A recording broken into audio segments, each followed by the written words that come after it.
Good evening, ladies and gentlemen, viewers, listeners, wherever you are around the world. We want to welcome you to another presentation here of the Issues Room. Today is the 25th edition. It's good to be back with you. I'm elated. I have a great panel of experts, I would say, in the various fields. And tonight we'll be discussing education, the problems, what's responsible, and who are responsible for the continued issues with education in the Republic of Liberia.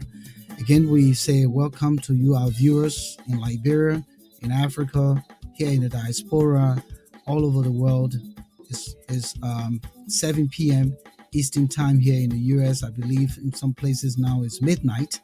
And whatever your time zone is, we say welcome to the Issues Room. Today is the 3rd of December. It's Friday, 2021, and we're moving away from 2021 that quick. And our broadcast can be heard on Tuesdays and Fridays, 7 p.m. Eastern Standard Time, 12 midnight Greenwich Mean Time. The Issues Room is an alternative media platform bringing issues trending in the news from all over the world. We're not just focused in Liberia, but we cover issues as they unfold. Of course, Liberia is the existential theme for why we were created, and so we'll continue to give, audience to Liberia and its issues. Let me bring in my colleague. My name is Volcano Shelton. Welcome, Mr. Moses Sandy from the Philadelphia studios. It's good to have you back. You look a little better tonight than last night. It was horrible with technology, Yeah, having a way with you. So good to have you back. Good evening. Welcome.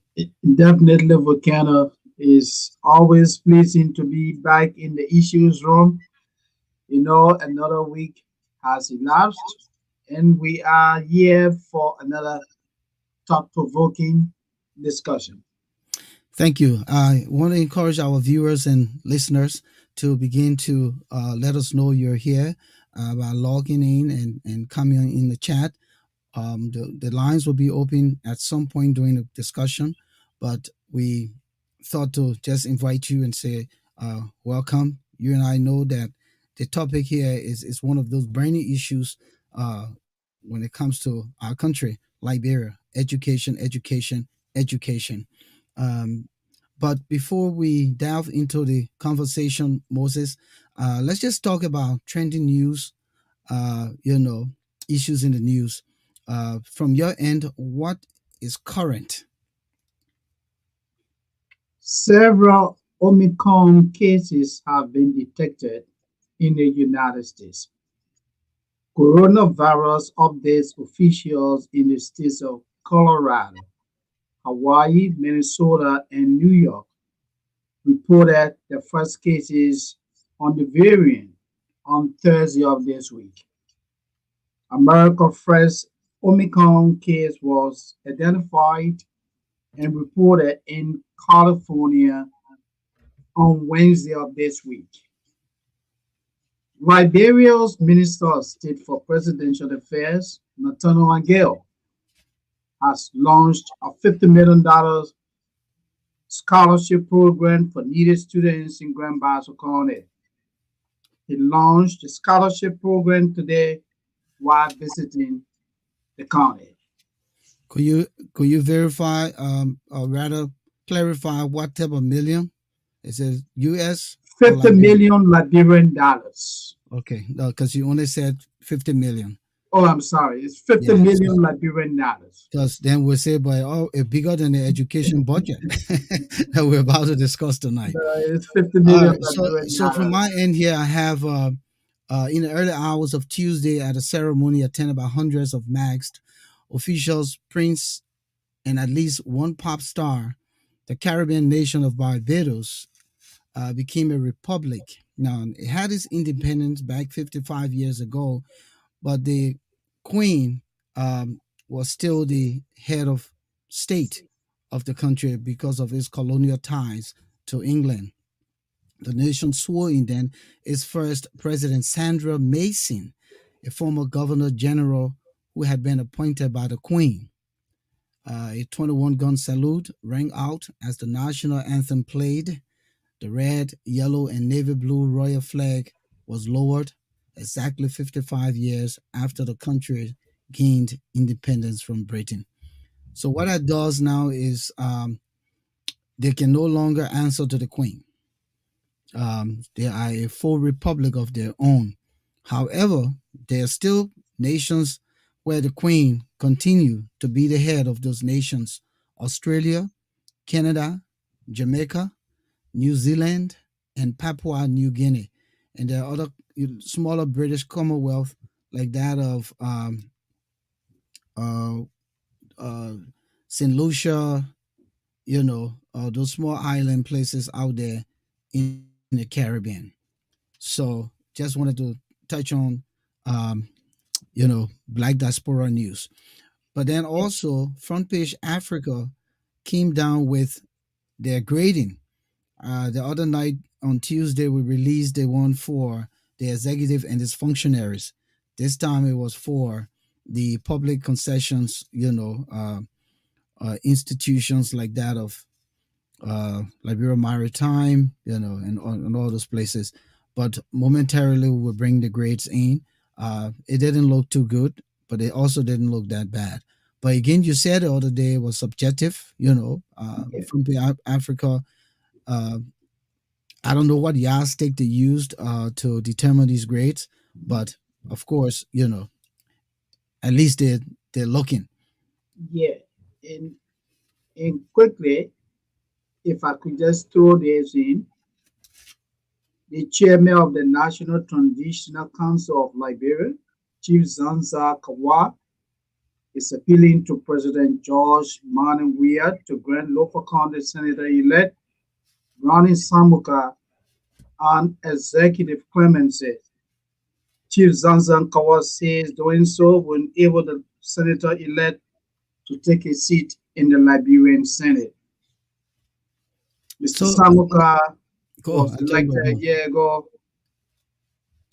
as senator of Louva County, but is yet to be certificated by the National Elections Commission due to an ongoing legal battle regarding the reported mismanagement of more than 1 million US dollars allocated by the Salif administration as pension benefits for soldiers of the armed forces of Liberia. Thank you. So, will executive clemency matter? I mean, if he has done what the court has asked him to do, why then executive clemency? Just 1 minute, Moses. Yeah, I think right now this case is being stalled. Uh, Even though the Supreme Court upheld the ruling of the lower court, but there's some conflict regarding this sort of arrangement because at the time the understanding was that Samuka and the others were to pay 50% of whatever that was owed, and Mr. Samuka paid his share of the 50%. Then later the Solicitor General came to say, well, they have to do this collectively.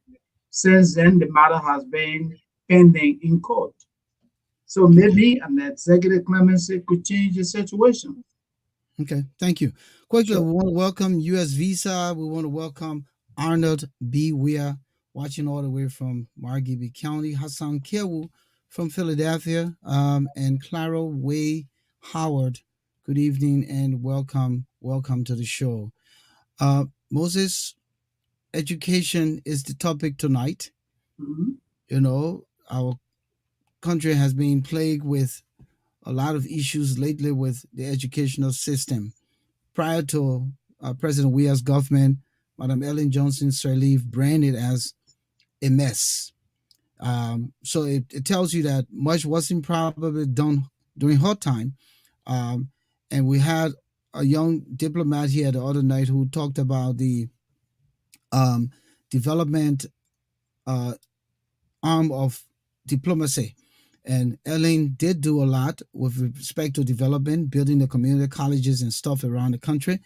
But how much was put into them to sustain them? Um, you know, but again, that would be a whole nother long conversation, but just wanted to talk around it a little bit so that we know that we have this problem and this problem don't seem to go away. So we have two discussants here tonight.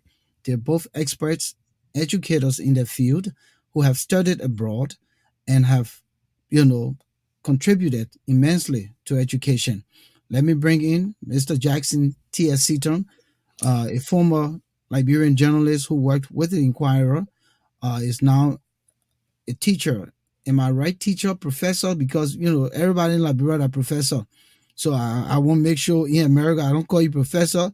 Then the people get vexed with me. Are you a professor, a teacher? Well, thank you very much for giving me the Are you? opportunity to Yeah, appear on your Jackson. forum. I will classify myself as an instructor. Okay, good. So Jackson is an instructor. Just 30 seconds.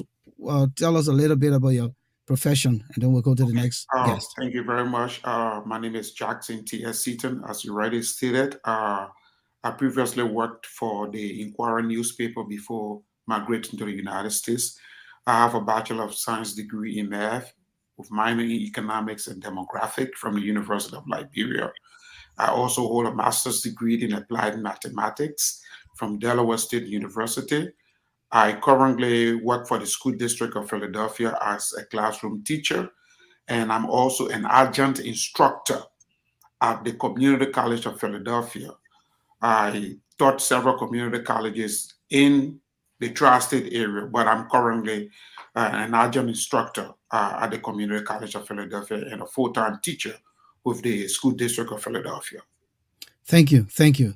And now we'll go to Mr. John S.M. Yormie Jr. He's also a professor, an instructor. What is it, John? Thank you, Mr. Shelton. And I just want to make that correction. I'm pursuing to be a professor, but I'm more like an adjunct instructor. And in the context of the Liberian classification, you could say an adjunct professor, but I haven't really reached that level. I'm pursuing that.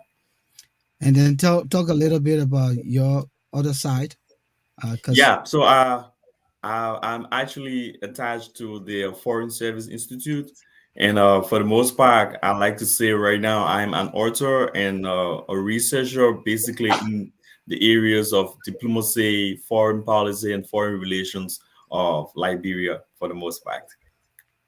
thank you, gentlemen. Welcome, and it's good to have you guys in studios here tonight. Great conversation around education. Let's keep the ball rolling. Uh, the Liberian government has passed, a rather presented, is a 2022 budget to the House for scrutiny, and it's the draft budget. But I review that budget and I see a stark difference between close to about $10 million as increment. But the current budget, Moses has the information, and that budget hasn't been doing well in terms of you know providing the quality of education. And lately, we've been seeing a lot of issues: teachers going slow, student protesting, teachers not getting paid. The schools are in deplorable shape, particularly the University of Liberia. They complain about the facilities and all of that. Moses, let's talk about the budget since you have the numbers there, and then John and Jackson can come in. Let's start with the current budget. Yeah, okay. The current budget, the Liberian government current budget is more than 570 million United States dollars. And of that budget, uh, $78 million, which account for more than 11% of the national budget, is set aside for education. And so when you take a closer look at it, it also shows that um, over 50 million US dollars in the budget goes towards compensation for individuals within the educational sector. And for goods and services, in the budget, we see a little over $9 million. That's what is set aside. So now let's look at the various, sector of the education or the educational sector. In the budget for the University of Liberia, the allocation is $16,300,000 for the University of Liberia. The Ministry of Education, which runs all the schools around the country, in terms of budgetary allocation, is $42 million. And the Education Ministry is responsible for the monitoring and supervision of schools around the country. So they have $42 million in the budget. The Monrovia Consolidated School System, which runs a couple of schools in the Monrovia area, the budget shows that they got a little over $3 million in the budget. That's their allocation. The Boko Washington Institute or Technical Institute in Kakata, Magibi County, the annual allocation is almost $2 million. Then we go to William V.S. Tuckman University in Maryland, Harper, Maryland, and their budgetary allocation is almost $4 million. The Bombing County Community College, it shows that they got an allocation of almost, a little over $562,000. Then you go to Nimba Community College. So instead of going through all of them, just from the community college level, are Yeah. all of them under $1 million? Oh yeah. I'll take for example the least community college, the allocation. That's the community college in Grand Creek County, $300,000. So All when right. I saw that figure, I was a Yeah. little bit concerned.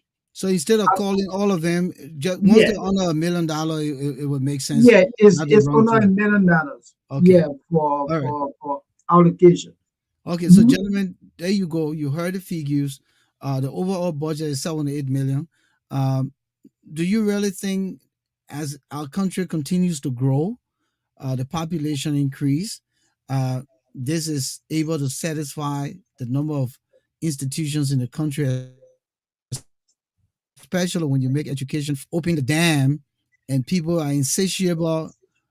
They have insatiable needs for knowledge. Of course, when you open the dam and say everybody come go to school, do you think that it makes sense? Is there a correlation between 78 million and free education? Who want to go first? John? Thank you. From an honest point, I would say the actual amount in terms of contemporary spending for educational purposes, whether it be at the community level, at a national level, or say institutionally or regionally or even sub-regionally, I would say findings prove that that amount is highly insignificant. And when I say insignificant, I'm talking about the actual investment you want to do for, say, research, for example. Research plays a key role into institutions of higher learning. And if you want to look at it from the primary level, we want to look at basic salaries. We want to talk about the infrastructure, the environment for kids to play, the kind of transportation system, or embracing. I could say that amount is insignificant. And not only that is insignificant, the actual fulfillment and payments of those amounts becomes questionable again because many times you have monies put into the budget but you cannot have them actually expended. That's another part I want to talk about a little later, but from the generic point of view, I would think that it is a good thing to try to keep the schools going, expand community colleges across the country, make sure new things are happening in several places. But I can say the earnest efforts to be made in the educational sector, those amounts are not sufficient. Jackson? Sorry, Jackson. Sorry.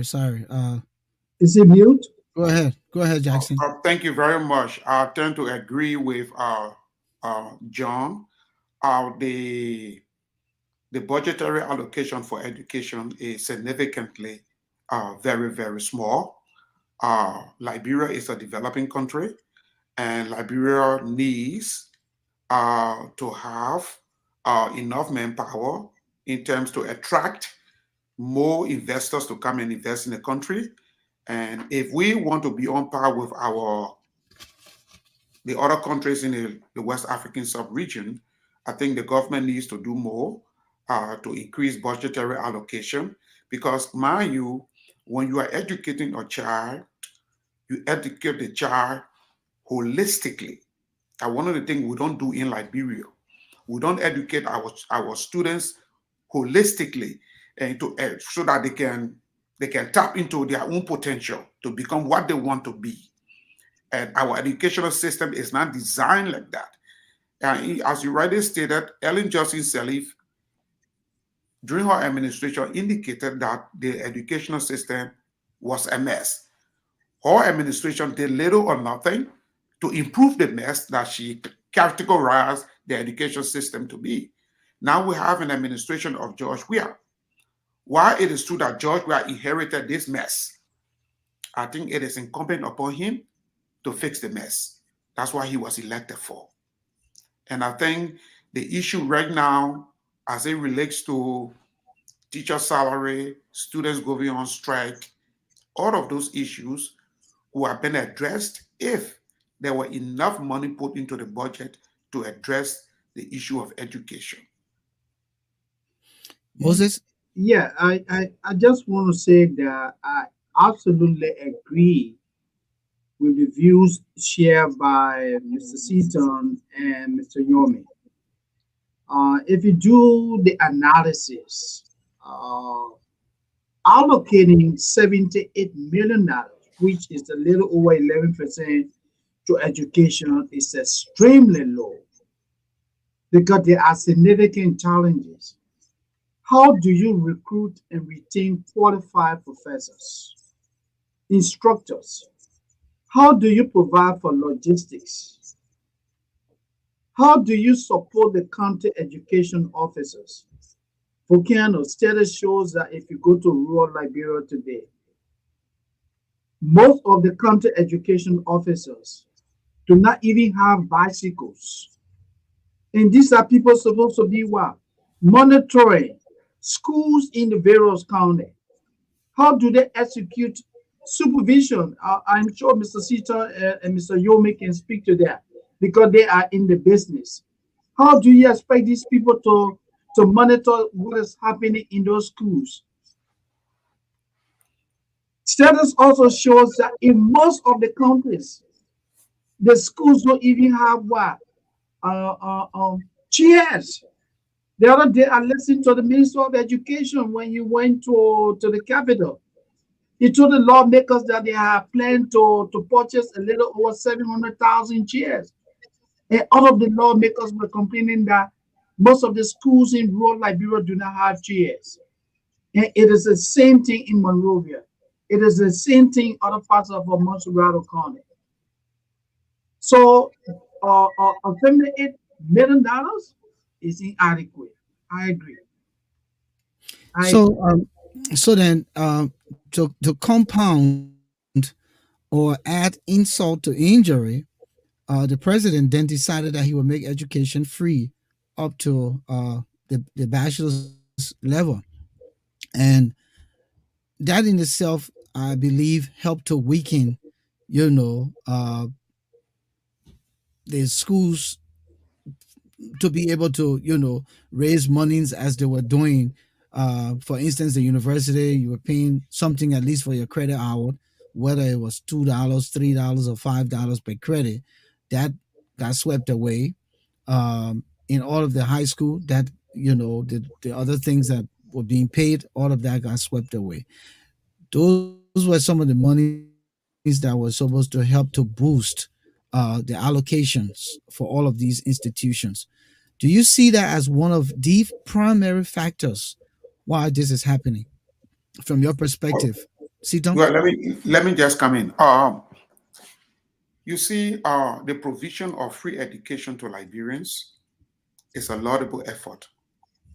Why it is laudable, the government needs to muster the courage to fund it. Why it is a good intention, the fact that it is not being funded, then it creates room for criticism of the government. Let's take, for example, Nigeria, the Federal Republic of Nigeria in the early 70s passed a law to provide free education for all Nigerians. And the federal government, what they did was they make sure that they provided the money to fund free education. Liberia needs to find the money to fund free education because we are a third world country. We need to develop, and to develop, we need trained manpower. The only way the country can move forward if the workforce in the country, if we have trained manpower, as I stated earlier, if we have investors that come to invest in the country. They need people to work He's to be able to work to having do their signal job. problem. But the fact of the matter here is that if we don't have no trained manpower, investors will not come to Liberia. That's one way of looking at it. And there are several factors in attracting investors to Liberia. But one of those factors is what? If the country has trained manpower. Take, for example, the country of Zimbabwe. Zimbabwe have the trainest, the most educated workforce on the continent of Africa. Robert Mugabe, what he did was he made sure that he provided free education for all Zimbabweans. And Liberia can do the same thing. But the government needs to design a way. And one way they can do that is, as you already stated, students were paying for credit hour. But guess what? Majority of the parents are not working. Government is the largest employer, and some of these people, they are on government payroll. They don't get paid for months. How do they pay their children's school fees? One way government can fund education in our country is to level taxes on what luxury goods. What are luxury goods? Add additional percentage on gasoline. Add additional percentage on cigarette. Add additional percentage on alcoholic beverages. Those are all luxury goods. That will in turn bring additional money to fund education. But again, adding those taxes on those luxury goods is one thing. Collecting the money and disbursing it for education is another issue. And I think that's where John comes in. He talked about it earlier that the intent can be good, but in the same token, how do you disperse when it got to go through pockets, and by the time it can get to the source that needs it, it's already depleted. I Yeah. agree. Yes. I just wanted to make a few Yeah. background clarifications. You know, many things in our country now are so politicized. So whenever the policy comes up, the intent of the policy most time is politically driven. But in terms of accepting the actual declaration of free education, that is something any person in their sound conscious mind will want to welcome. Any educator will want to welcome, any school going person will want to welcome. But in this state, what have we actually identified as an empirical driven decision making process? What did lead to the Declaration of Free Education? Did we identify sources to complement the Declaration of Free Education? I would say that wasn't significantly or adequately researched. So, in this way, there are many questions that remain unanswered. One of the major interventions, I'm trying to be balanced over here, the payment of national exams fees, they call it the WISE right now, has been a major relief to parents. You could see the government identified sources, they have been paying those amounts of money, and it have brought a major relief to parents. That is a major plus for the government. But in terms of the University of Liberia and all public universities, I can say the struggle is evident. You can see from basic salaries to infrastructure on campuses, even talking about the listings of transportation. of how buses can commute from one point to another, I can say there is a clear flaw established in those kind of areas. What can we do further? I wanted to mention another point. Budget or budgetary processes go in various ways.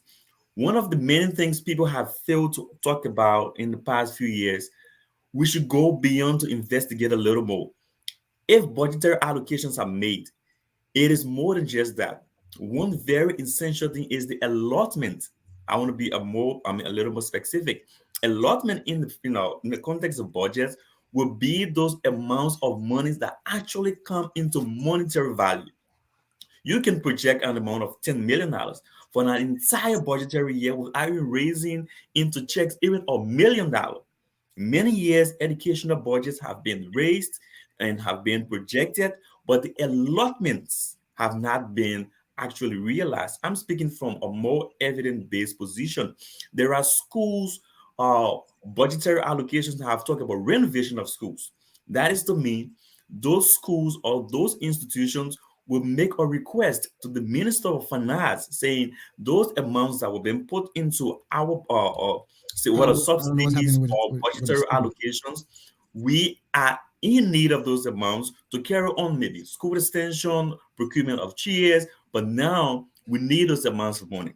In the actual budgetary processes, the Minister of Finance should be able to receive those communication and instruct the Deputy Minister for Fiscal Affairs to instruct the Accounting General, who is the Controller General of the Republic of Liberia, to endorse the request from the authorization from the minister and instruct the budget department to raise checks for those institutions. Many times, I can tell you, many times, we out of the 80 million, the 70 million for the University of Liberia, they are just monies on the book. People can come and make political statements to say budget is allocation, is projection, or whatsoever. Many times it's not real money, but they should be realistic. You should have the core and the contingent budget. In the core budget, they are guaranteed that these amounts will be raised. Like money's coming from meter steel, money's coming from the Paris status, which we call the SOEs right now.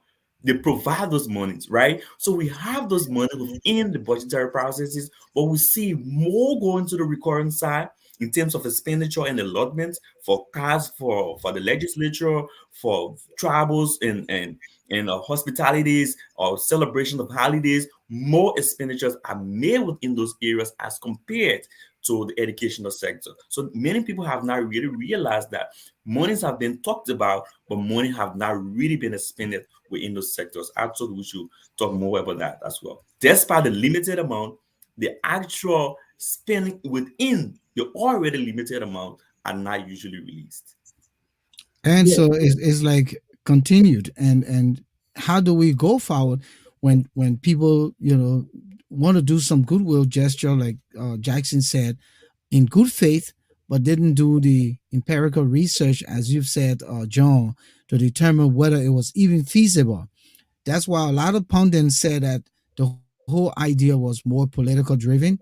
We were heading to the senatorial elections. Let's do this to see if our party can win more folks by saying, "Oh, we get free education. Everybody go to school." Moses. But look, everything you guys are saying reflect nothing but the truth. The decision to declare free education at all public universities, that decision was not well considered. It was an impulsive decision. Somebody woke up, like Yomi said, look, before you do this, you do needs assessment. Assess the educational situation in the country, look at your resources, what is available, and then you can determine whether you can do this or not, or even do a pilot. Okay, look, this year we're going to do the University of Liberia as a pilot to see whether we can do this effectively. If it works at the University of Liberia, then you begin to expand gradually. But for the fact that the CDC, headed by Mr. Weir, woke up one morning without doing all of these analysis and just publicly declare free education. The intent, we all agree, is good, but the outcome is not matching up. As a result, the initiative has become more of a burden to Liberians than the intended, objectives. Right So, now, all of okay. the educational institutions in the country, especially at the community and university levels, they are going through significant, hardship. Few years ago, at Tupper University in Harper, Maryland County, professors left in droves due to the lack of instructional materials. Professors not being paid. Now you come to the University of Liberia. Just this week, there was what? A strike action. The university learning condition at the university is in shambles. The buildings are not maintained. The toilets are not maintained.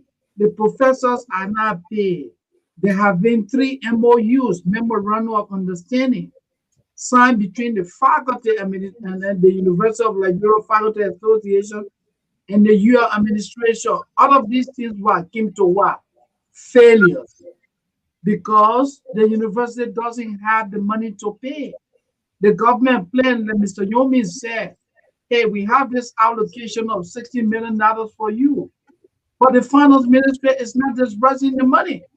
And the university is not raising money because somebody said, hey, nobody should make any payment. So the university is stuck. You But go it's not just to the Orange university. Community College, it's the same problem. Yeah, You so go it's to everywhere. you go to the community college in Nimba, it's the same problem. You see, this is a serious problem we have. Our people need to do better. All right. The Yes. problem of Yeah, yeah, because you are this freezing a lot. whole Let policy me of come in free quick. Let me come in education quick. needs to be seriously considered. Let me come in quick. So when the president woke up and made his impulsive decision to give free education, it was apparent that the old adage of the emperor naked and they say he was clothed. No one in the room was able to tell him. Now the president is the president.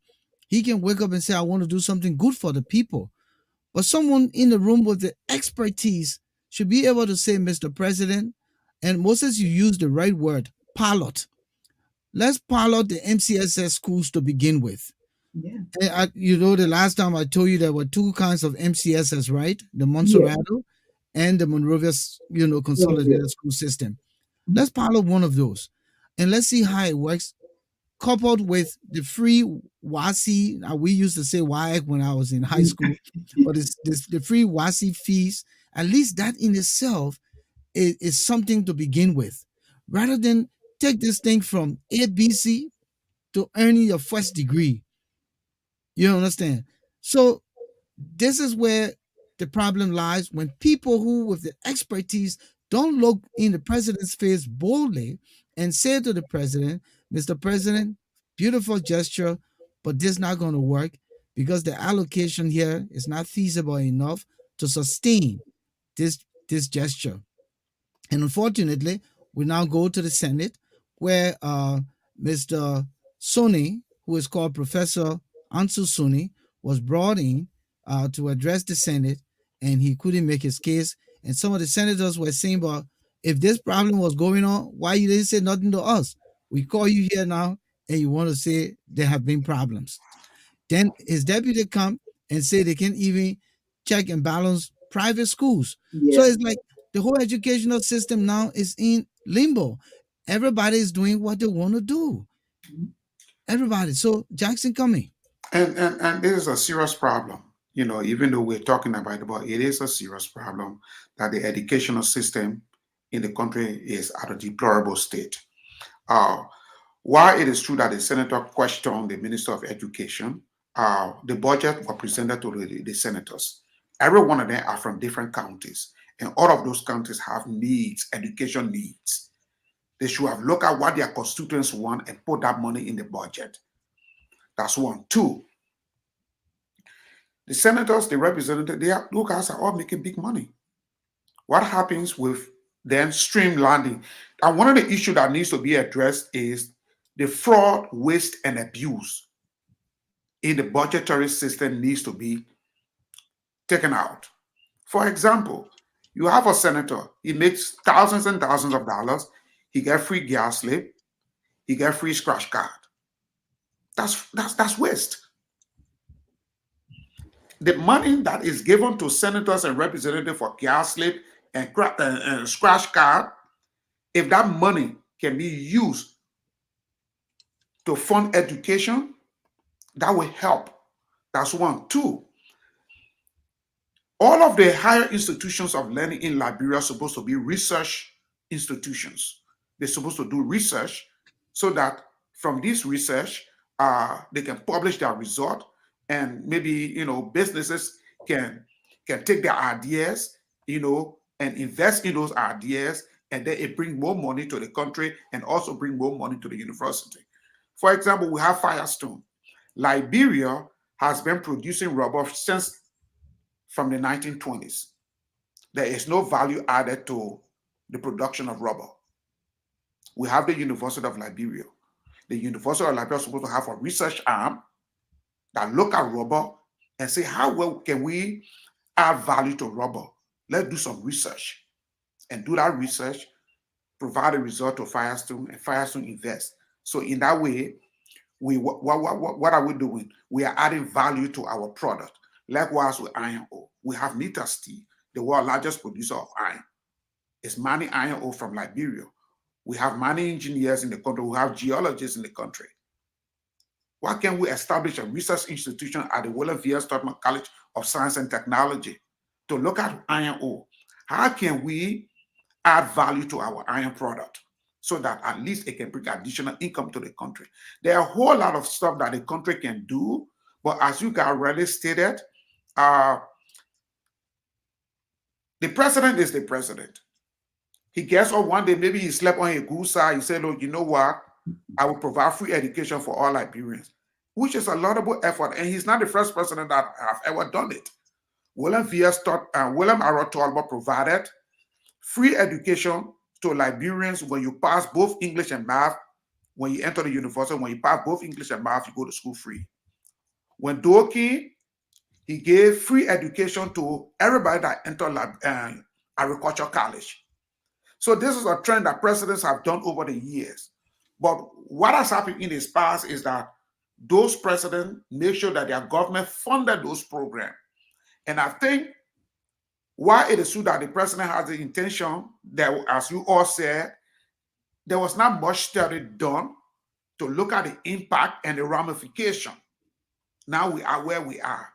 I think what needs to be done now is that everybody needs to go back to the drawing board and try to find a way how to fund education in the country. But I think we'll get to that. We'll get to that. I think they need to look at that. Yeah, we'll get to that as we go along. But let's come back to another, piece in all of this. And as a result of this, John, we continue to see protests. We continue to see teachers dropping their chalks. Now, Thomas Awaji, one of our avid viewers and supporter of the issue room, asked the question, what was Ellen's budget? Now, I started going back to Liberia in 2009, and all of the teachers, private schools teachers, were going to the public schools to teach. They said the public school was paying the government was paying well. And you could see the classrooms were looking decent. The schools, many of them were new schools and stuff like that.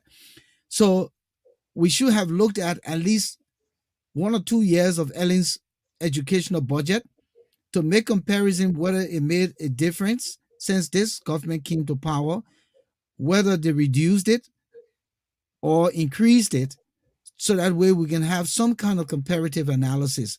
So we'll look at that in the next segment when we come back here to discuss this, because this is not going away.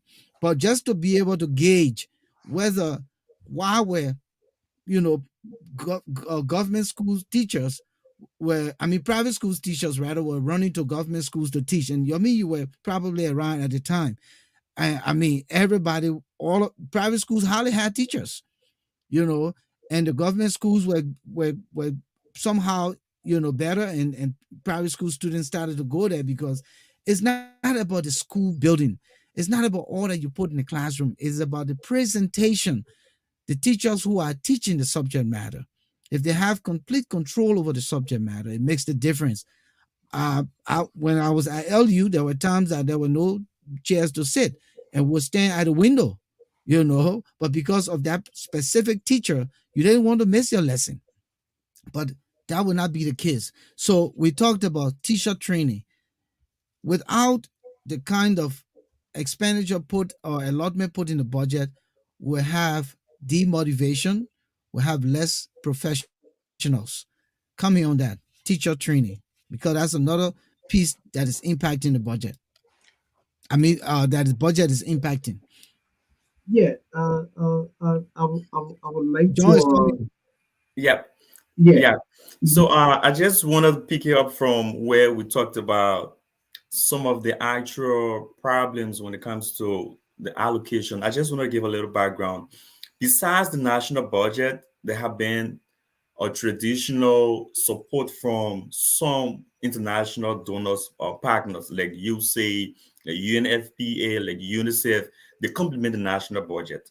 So I have thought that a better way that any government can engage our donor partners with the limited revenue envelope is to identify programs that could align with the international development partners. Take, for example, UNESCO is particularly interested into technical vocational education. Now, technical vocational education and training has become one of the major hallmark for United Nations or employment for vulnerable youth, challenged youth, unemployed youth, and all across the world. So now, our government, I'm not saying the we are led government particularly, but previous governments have not been able to identify a clear framework that will align with the international development or policies and the framework for the implementation of technical vocational education, for example. So now we are missing out on a huge international investment because of that. It is all because we are not doing research. Research is very crucial. You are talking about faculty training. Research is the basis for the entire faculty. I gave you some stats. There are countries in the world that are doing extraordinarily good, and you a reason why. And it's going to be no surprise. The United States of America is the top most when it comes to the investment in research. Followed by that is China. Followed by China is Japan. Followed by Japan is Germany, South Korea, France, India, in those directions. The purchasing power parity for the entire GDP of the US is 612 billion 714 million investment within research for the purchasing power parity. That is 3.1 of the entire GDP. So it tells you how they have structured research as a foundation for the entire expansion of their educational sector, and they attract public national corporations, they attract multinational corporations that they outsource major research projects to, and they come back. Students from those institutions will come back to identify and solve problems. But that model hasn't been in our country. Liberia is not among 90 countries that have identified research and development budget. And the list of those countries is 50 million. You must have spent at least 50 million on research and development, something called research, development, and innovation. That's how you become a part of that class of spending countries. But Liberia has failed to even identify a line of research, development, and innovation. Least to talk about spending up to 50 million. So you can see from the very get-go, from the policy, we are failing on the policy. And when it comes to the implementation of those actual, we call it the working tools of education, we are failing. Internet, for example, is a major problem. You can set and structure a way that international people can help our teachers through Zoom, through Google Classrooms, and several other ways. But it must be complemented by the technology. So before doing that, there must be a pattern of research that will identify our needs and the solutions to be perfect. I can tell you for real, many research have proven that the political will hasn't really been in our country. We make lip service with education. So from I'm having a practical experience of being an instructor. I know salary delays. I can describe it. I know minimum compensation for actual work going within the educational system. I can talk about it. I have lived it. So when I'm saying here, in several others who have actually gone through that, there is a heavy demotivation. There could be 1, 2, 3, 4 persons so passionate wanting to help, but the system in itself should be able to spur that idea of motivation. So these are things I want us to look at. Yes, I'm sorry, can and you just say that, that let me last, just stop, hold on one buttress. second. Hold on. Say that last part you were stalling. The last part you said demotivation and blah, blah, blah.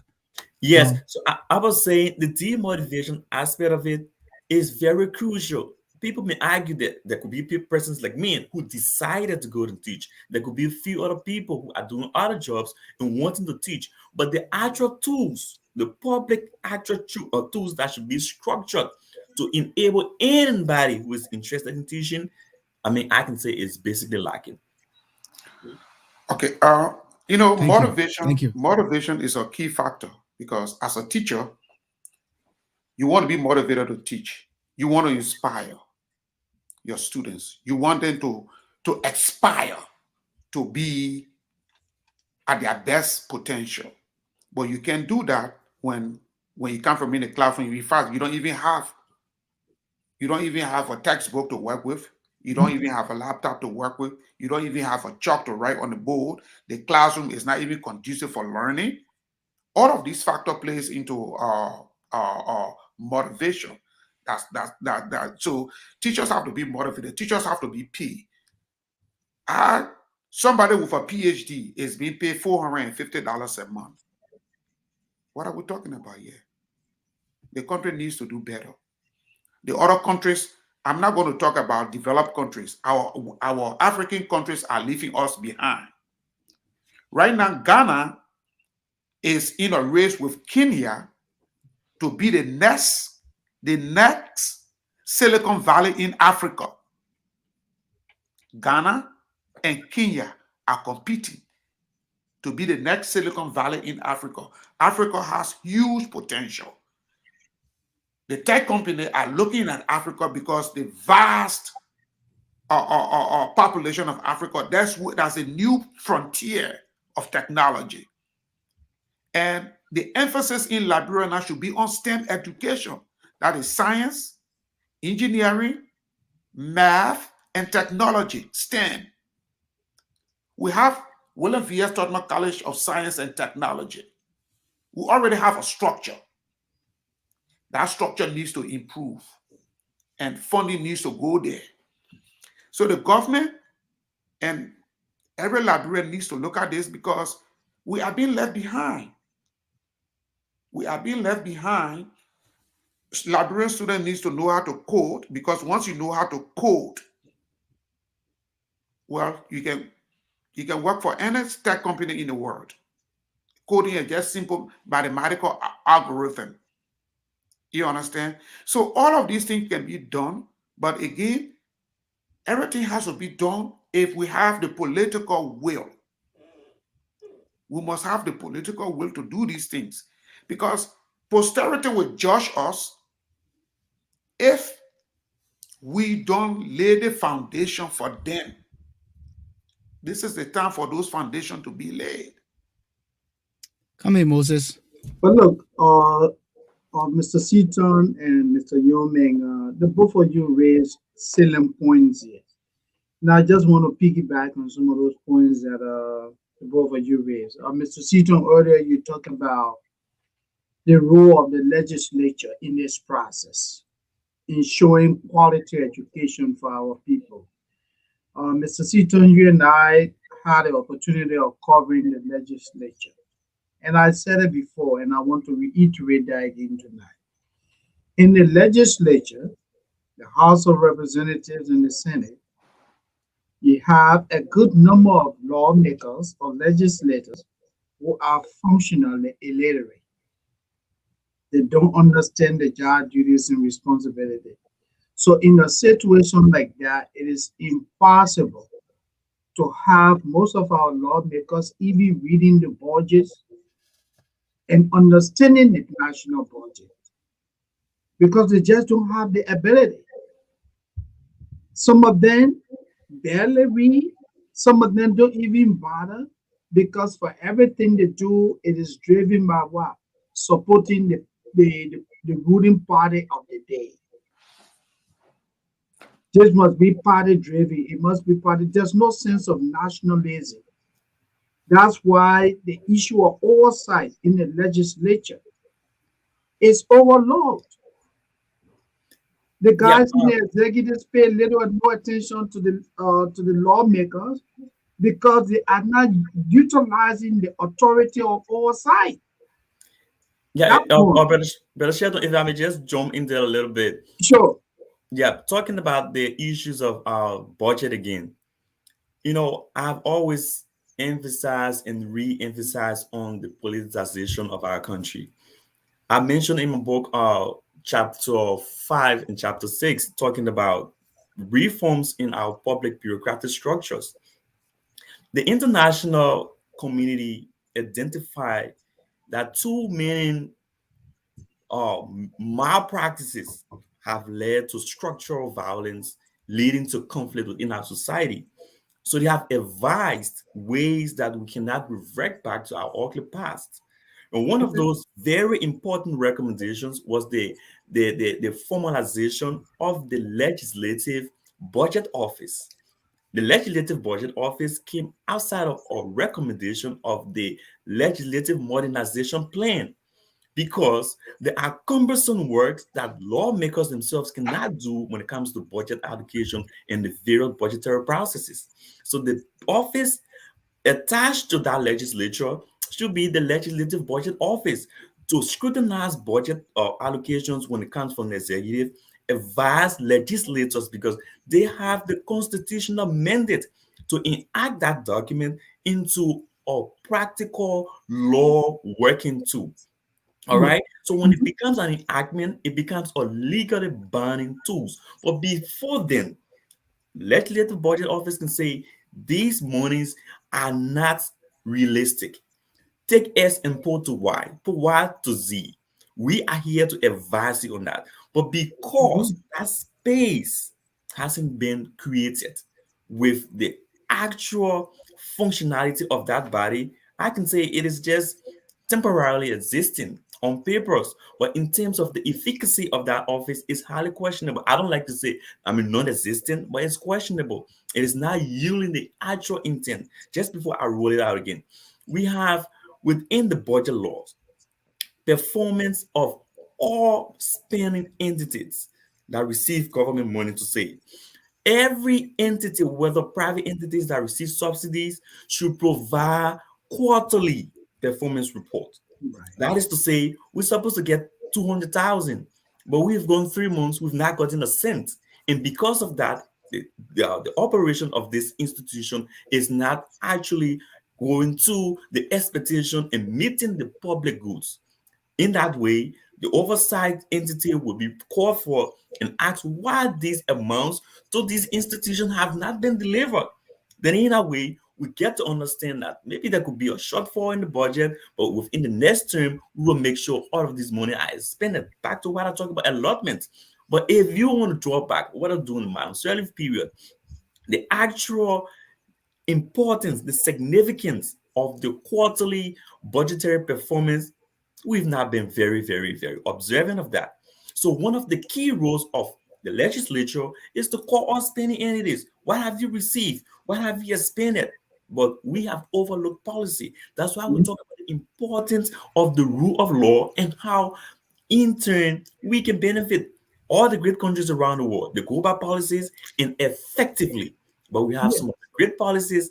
But when it comes to the actual implementation, there's a problem. These are some And Thank of the you. yeah, Thank fundamental. you. John, Thank you. Hold on, Moses. Moses. if I could just wrap We, up, Moses, we are at the intermission. It's 8 o'clock. I just wanted to complete my thoughts, but go ahead. All right, go ahead. Go ahead.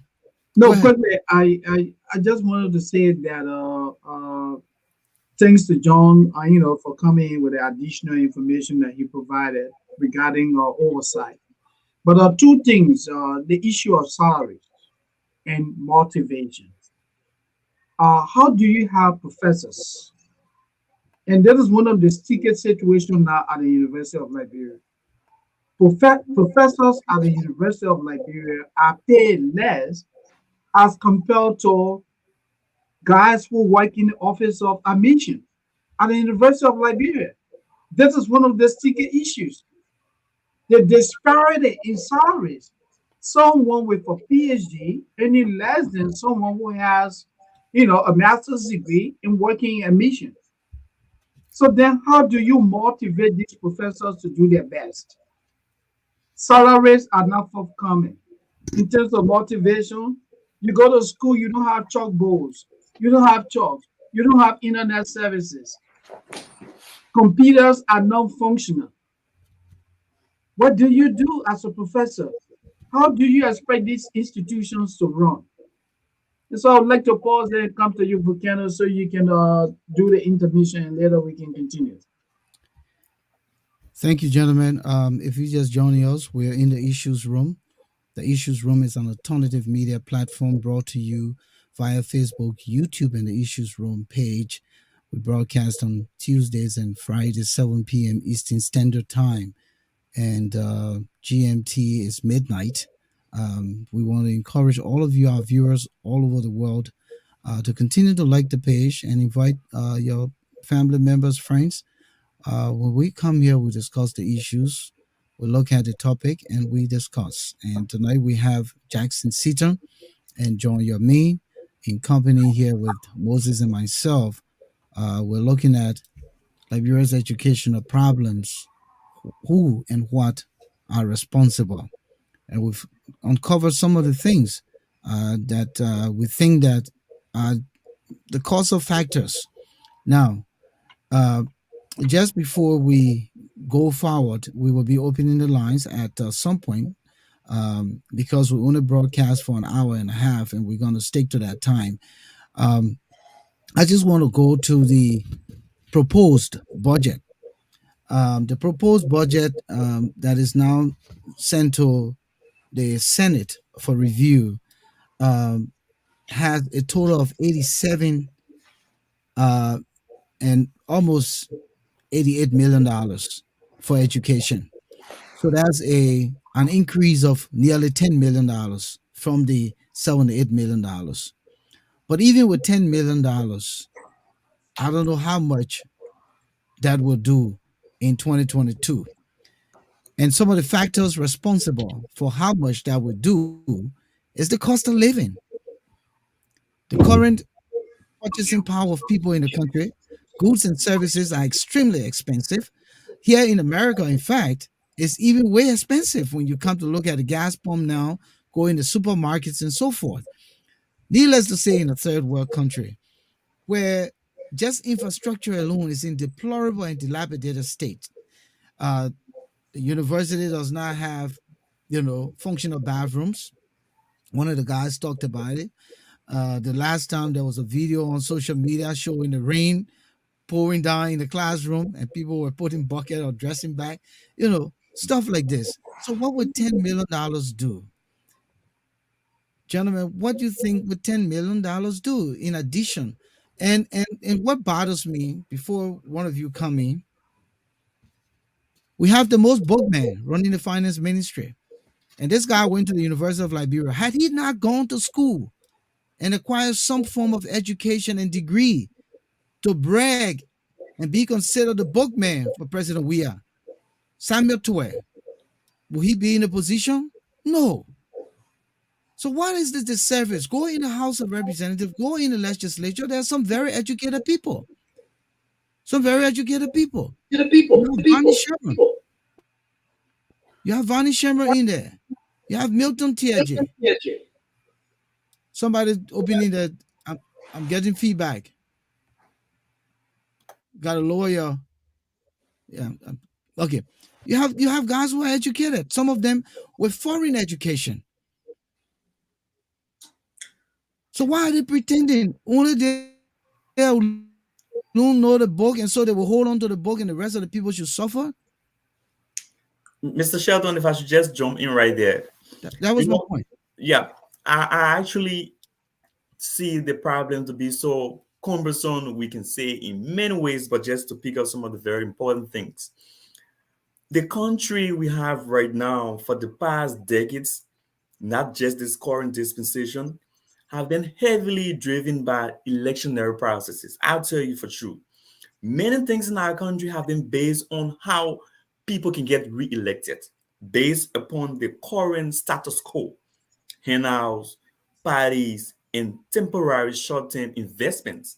And education is on the diagonal opposite to that. Education requires serious research, like I mentioned initially, identify sources that will trigger the rest of the society.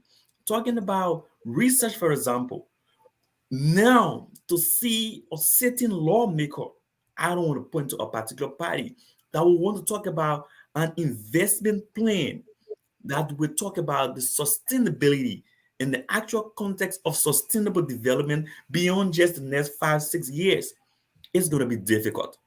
It's going to be really hard because the current structure of our political system is based on short-term expansion of re-election of people who are in power and making the appropriations and making the actual legislation for financial services. So in that way, they are revolving around short-term benefits. And in no way short-term benefits will align with long-term investment, which educational activities will not really host. Most of our educational activities around the world will be based on genuine investments into, for example, into infrastructure.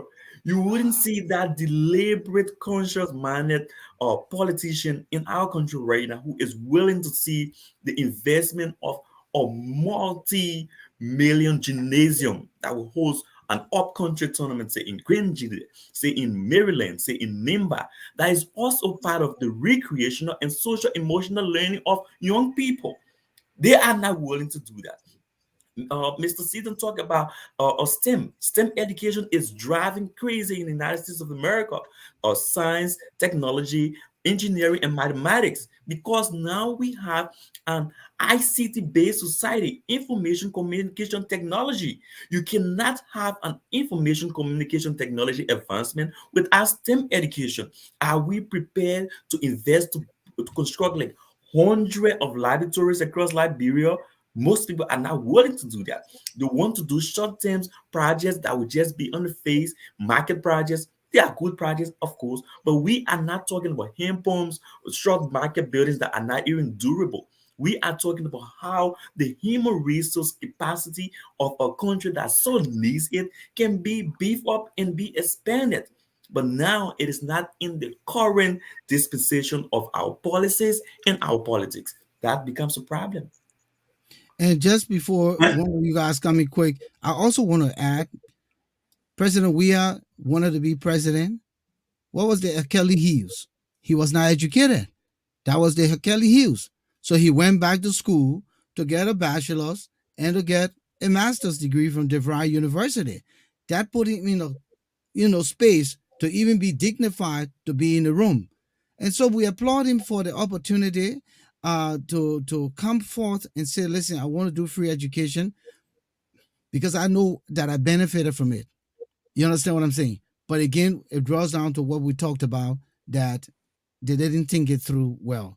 So the question here is, what would this 10 million in the new budget year come 2022, if approved, will do? How much of a Well, significant difference uh, it will make? let me just come in. While it is true that the 10 million is laudable, I think the 10 million is just a drop in the bucket. The problem confronting the education system in our country are enormous. It requires serious political will. It requires serious investment to be able to put Liberia on par with the other countries in the sub-region, because those countries are moving. They are investing heavily in education for their future generation. Liberia needs to start looking in that direction. And I think that the folks at the Ministry of Education, they need to start crafting a plan, a national education plan that will look at all of the different components of education and maybe present it to the national government, or even a national education conference, where from that conference we develop a national education plan. Look at all of the different sectors of education, craft a plan that will say, look, this is our maybe 5-year or 10-year development plan to develop our educational system. Because right now, as it is, we're just putting Band-Aid. We're just putting Band-Aid on a problem, and we need a concerted effort for us to have a serious plan that we all as a country, we can work towards and make sure that plan is implemented. And that has to do with budget, that has to do with teacher training, that has to do with student performance, and all of the whole 9 yards. Thank you. If you just joined us, the number now to call is 404-272-2808. It's about 812. You can now begin to call 404-272-2808 just to lend us your opinion. And you have just a minute tonight because of the time factor. Moses coming. Yeah, so if I could come in on that, look, $10 million reflected in the current budget or the proposed budget for 2022, I think, like you guys said, it's just too small. And the interesting thing about it is that with all these inadequate support the educational system continue to get, I don't know whether the current administration is really thinking some of their decisions that it continues to make. When we started the show, I read to you that the Minister of State for Presidential Affairs was in Volcano today, where he launched a $50 million Liberian dollars scholarship program for needy students in Grand Bassa County. Do we really have to do this? If government makes investment into public education, then what is the essence of the Minister of State going to Grand Bassa County to launch a scholarship program? Few weeks ago, he was in Bone County. Again, he launched another scholarship program. All of these, extra arrangement, what is the purpose? Is it about politics? We need a cohesive system in the country.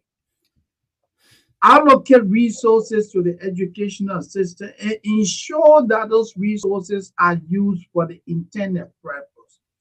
But where people wake up and do things impulsively, then the end result doesn't turn out to be good. All right, Moses. The scholarship program in Grand Bassa today. Moses, I got to bring a caller in. And let me just make Jackson, this is the caller section. Let's get some callers in. Okay. The caller from 7845. Are you there, caller? 717? Yeah, 717-7845 is your number, right? Yeah, I'm here.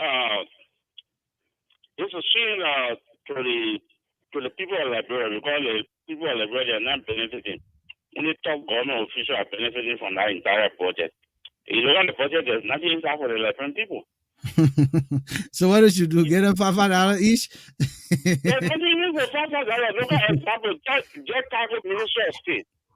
The next travel over $200,000. And you're right, because when I look at the educational budget, that was less than Minister of State. Where is state man going? Yeah, over 100 employees. That is domestic travel, it can't make sense. All I want to look at is you scratch card over $30,000. Scratch card for Minister of State. Then they talk about electricity for Minister of State. But the man got to talk to the president every night, my man. Then you look at the Minister of Foreign Affairs and the Minister of State. When they get different budget for election, so they don't use it. They didn't see it, baby. Is that corruption? Not corruption. All right, man. Thank you for pointing that out. Okay. Coming quickly, Jackson. Let's be mindful. I just want to quickly say, let's be mindful when a caller call. I will give you signal. All right. Okay. Let's be honest. We the point that Mr. Sandy raised are legitimate points with respect to the Minister of State, giving out all of these different scholarships. And just I think what we need, just to join you quickly, you coming just to join you. What the picture there to tell you? We coming to 2023, but where's Matanda McGee getting all this money from to be dashing scholarship around the place? Go ahead. And let me come in. We have to depoliticize the educational system, the educational sector in Liberia. It has to be void of politics. It has to be driven by program and execution. Our students need to perform and compete with other students around the world. This is not a time to mix our education system with politics. I understand that election is coming, so people, they are trying to do everything to get votes. But again, giving scholarship to somebody is one thing. For that person to vote for you is another thing. So are you giving scholarship? While it is true that maybe, I don't know whether it is good intentional, but if it is political, then I think that was ill-advised. All right. I have a caller on the line. Let me bring the caller in. Quick caller. You say you called from the Dakotas? This is Samuel D. Jacobs, and I call from the Western Campus in Chicago. Oh, okay. Being a former classroom teacher in Liberia and being a former principal for high school, and I think I can try to get a little input looking at the educational sectors in our country, and also being a person who have the second master of public policy. But there's one thing I want to be clear. We have to, I think that the issue may not be the issue of our country right now. It comes to education policies, the issue of governance. We have to look at between public policies and political policies. So if you understand public policy, someone asks Liberian people have written too many policies but on the issues. They just the knowledge of the policy. Let's go back to field educational policy. A couple of years ago, so my issue is not government. My issue is not just the leadership, the president did. It's a whole governance structure. But even we listen to those who want to take power after George Weah, they don't even have a clear definition of the governance structure of the country. So there's a huge problem in debate we can open here. But let's look at field politics part. A couple of months ago, the country launched the Universal Liberia tuition-free policy. The first fundamental question you have to ask yourself: if you launch a universal Liberia-free policy, those who can read public policy will understand that should be a problem statement. So what is the fundamental problem statement for making a universal Liberia free? Then if you don't have a serious problem statement, it then becomes liability to the national budget. Because you can go all sorts of funding. You have to look at the long-term goal of the university to be free. You have to look at the short-term goal. You have to look at the sustainability plan. That's public policy, not political policy. So in short, Universal Liberia right now, where the last budget, they owe Telecom almost $2 million now. Just for electricity, for internet services, everything. How would Telecom get out of $2 million? That's just for internet service, though. I don't go to salary yet. So the question is, you should have a fundamental problem statement. Why should we make a university free? One, he said because one plenty students to graduate a bachelor degree, is it a problem? So if in technical vocational education or university education, what is the major priority? Do we want more people to graduate from the university with no job? Are the young people really complaining for tuition? Can they not afford how much to pay for school fee? You should come up with a silver public problem statement. That problem statement will drag you now to the policy. Then we can come up with the fundamental support and sources, long-term goals. So when new government take over, they're going to look at your long-term goal for university, your source of funding.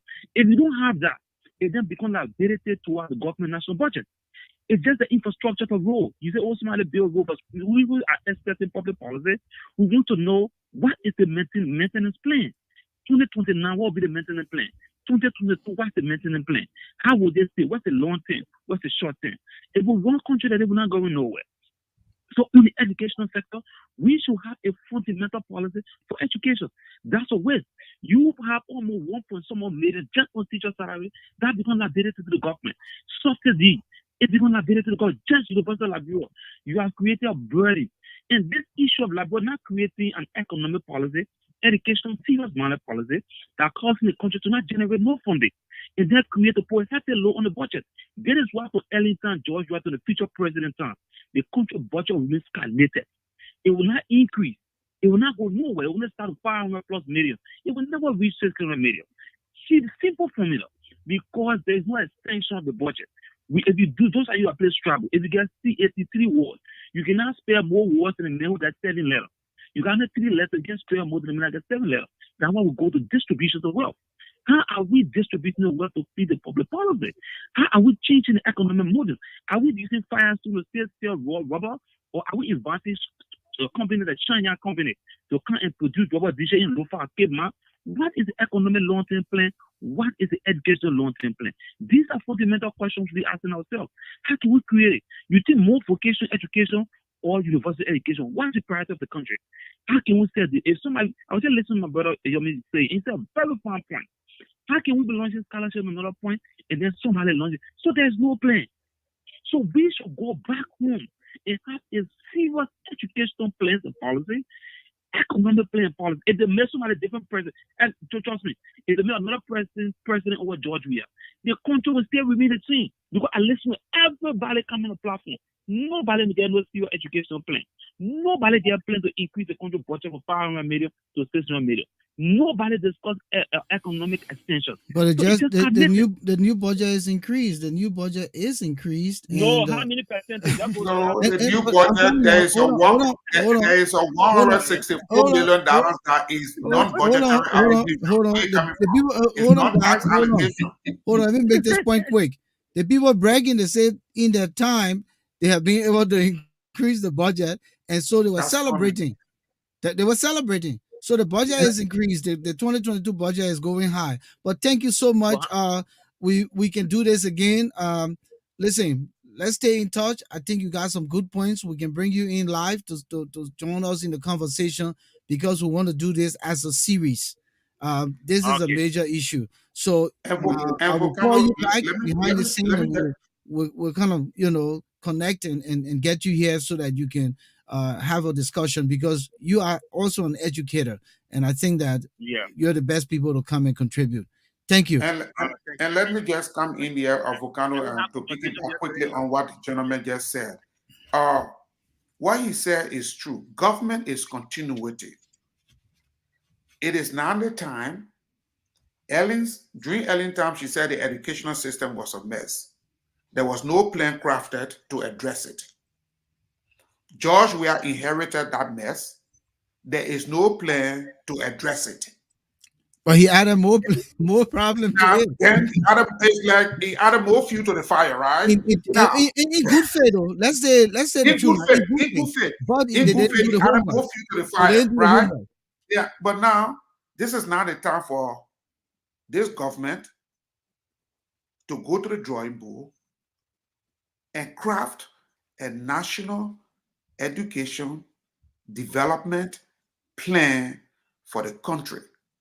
That plan, if the government leaves power, the other government that comes takes that plan and run with it. You see, I will go back to Nigeria. When the military were in power in Nigeria in the 1970s, they crafted a series of 10-year development plans. They crafted a development plan on education. They said, look, in 10 years, we'll take our educational system from this point to this point. And what they do, they work on that plan, they crafted that plan, and they work on it, and they implemented that. Jackson, I will hate to interrupt you, but we have only 6 minutes to leave. So thank you very much. But I'm coming. No, I'm coming. Mm-hmm. Let's just go around the room with our closing statements. So if you want to infuse that as part of, but just understand that you have a minute and a half each, so we can wrap this up. Thank you very much. To wrap up, I would say this is now time for the government to start thinking about the idea of formulating a national education development plan for Liberia, whether it's 5 years, for 10 years, or for 20 years. Craft that plan. Have call a national conference on education, all of the stakeholders, because there are a lot of ideas all over the place on how to improve Liberia educational system. Once we can put a plan together, and then the government decides, look, to try to implement that plan. If the government wins re-election, they implement that plan. If the government does not win re-election, that plan goes to the next succeeding government. And that next government, because government is continuity. That would be my suggestion. Thank you Thank you, very much. Jackson. Thank you. Let's come to John. Yeah, thank you. I think we've said a lot, and I just wanted to conclude on one of the major pillars that is actually a major drive for education research. Our country has not really accepted the culture of research. Many facets of research. Take, for example, national population housing census, for example. You can count just within a short space how many national population housing census processes have been done. It is by law after every 10 years to do the national population housing census. Since we did in 2008, that even led to the establishment of various additional electoral districts, taking it from 64 to 73. These are the kind of things research can do. If you want to talk about school policies, we talk about the free compulsory primary education policy. How has that been implemented? A field project. So we should look more into research and build a roadmap that will be more like a succession plan. Government comes, government goes, they should follow that. Like China, they have the 5-year plan. Every after 5 years, the research, they re-identify and they move into what they are most desirable for the country. I can say practically we are being left behind and we are leaving behind again because we are not taking priorities into consideration. And until we do that, it's going to be a stagnation. Governments in, governments out. So we Thank must you. focus on that. Thank you so Thank much. you. Thank you. Moses, 1 minute, Yeah. please. I would Moses, say, it's look, time. the solution to this problem is government committing more resources to national education. Uh, the quick fix solution initiated by Natana McGill and others with the sole objectives of winning political support, those plans need to be canceled. They are not helpful. They are not achievable. Roaming the countries from one place to another, throwing out scholarships that you don't have the resources to fund, that's not helpful for Liberia. What we need is absolute commitment for our national leaders to funding education. That's the way forward. Thank you, Moses. Mhm. And for me, I would say, President Weah, call your man in caucus. I speak in the simple English. Call your man back in caucus and say, my man, I was trying it, but it looked like it's not easy. It's not working. Let's start piloting, like some of us talked about it here tonight. Let's take Yeah, the whole thing back and start small and see how yeah. it works. Then the 10 million that we're adding in 2022 can help to sustain some of those areas rather than continue to go down. It's because they say if you keep swinging the seesaw and you're not greasing it, what's gonna happen? It's gonna hitch or it's gonna break off. You need to lubricate. Mhm. So come back and tell the Liberian people I was trying something and it was in good faith, but unfortunately it's not working. No shame. No shame in leadership. You gotta own up to if it's considered a mistake, you own up to it. And you have to do that, President Weah. Gentlemen, man, it was good conversation. I think we should do this again because this is a long term conversation. We can't Yep, just do it in 1.5 hours, you For know. no, sure. And the that's reason true. why we're not sticking to the 1.5 hour rule is because some of we already identified a few radio stations in Liberia that want to carry our broadcast. So we have to stay within the confines of the hour and 30 minutes. Otherwise, it's not good for broadcasting. So, gentlemen, thank you so much. Let me wrap it up and come backstage, and we can just chat a little bit before Thank everybody you. wind down. Quickly, let me remember Clarence Bay, Sam Larneen, and Glendon Jane Juniors, my own Baptist sister. Good evening. Welcome to the Issues Room. Good place to be. Thomas Awaji, River Says Pro, Manju Famule, Gibra and Daniels, Josh Sa, Palion, Nabil Jr., JJ Sakor, Bill Carson, James Davis, a lot of folks here tonight. We say thank you so much for coming in and joining us here in the Issues Room. Canada Kure and Emmanuel Tia, Arnold Weir all the way from Margibi, and Sam Lamy, who is also in Monrovia.